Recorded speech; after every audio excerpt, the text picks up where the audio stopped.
how you think Ghana is getting on as an independent nation. Who'd like to answer that? There has been much talk about undemocratic methods in Ghana, especially in the foreign press. I think these things can be overstated.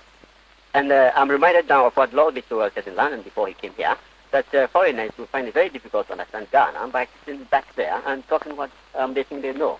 You think Dr. Nkrumah is doing a good job? Well, yes, on the face of it. And I think we have to be optimistic rather than discourage the government and wait for time to decide. What do you think about that? Well, though the government has done something good, I don't agree with my friend Goody when he says that people don't understand Ghana. Even people in Ghana don't understand certain things that the government is doing. And what I should say is that we must take some of our own way of living and then build upon that. And even that, I say, it's much more democratic than some of the democracies that we read of and hear of in other countries. Well, thank you. Now, who else would like to say something about it? My friend who has just spoken says that the government is using undemocratic methods and that it has not been adopting the traditional methods of doing things here. I really don't know exactly what he has in mind when he says that the government is not following the traditions of this country. You mean deportations? Deportations, well, but I don't know exactly what he has to say about deportations. Well, we have not yet been made aware of the circumstances leading to the deportation of certain men in this country. The government has said that it has good reasons, but the government is not bound to give reasons. Why not? It is not bound to give reasons. Oh, simply because it's stated in a bill that under any circumstance when a person is deported, no reasons are.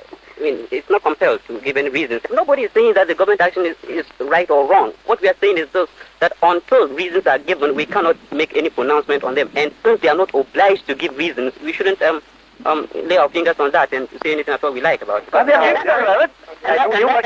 that supports what I say.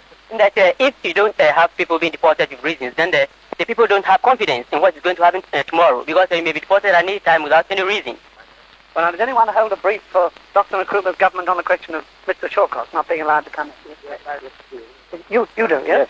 I must say that I was not in Ghana when Mr. Shawcross was banned from re-entry into Ghana. Where were you? I was in Nigeria attending the International Students Conference. But I have this to say, that from press reports and from reports of people who were in court, I understand Mr. Shawcross put up an appearance in court which was more political than legal. Isn't that for the judge to decide whether he's being more political than legal in court? It was for the judge to decide, but when the judges were not doing anything, and there was going to be instability in the country, I think the government had the right to step in to prevent anything more unpleasant happening. You support Dr. Well, I support the government on this matter too. Though, as I've already stated, I wasn't quite in favor with this deportation.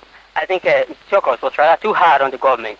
And in just the same way as Mr. Shawcross had the right to defend these people as a lawyer, I think that he went outside the confines in defending these people.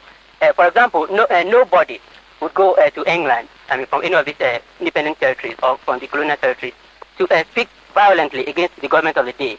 And this is the reason why I was particularly in support of the government. Can I ask you about what you think about Ghana's position with regard to the rest of the countries of the British Commonwealth? Now, do you think that Ghana should stay in the Commonwealth? Yeah. Well, anybody not think that? Well, we appear to be in agreement on that.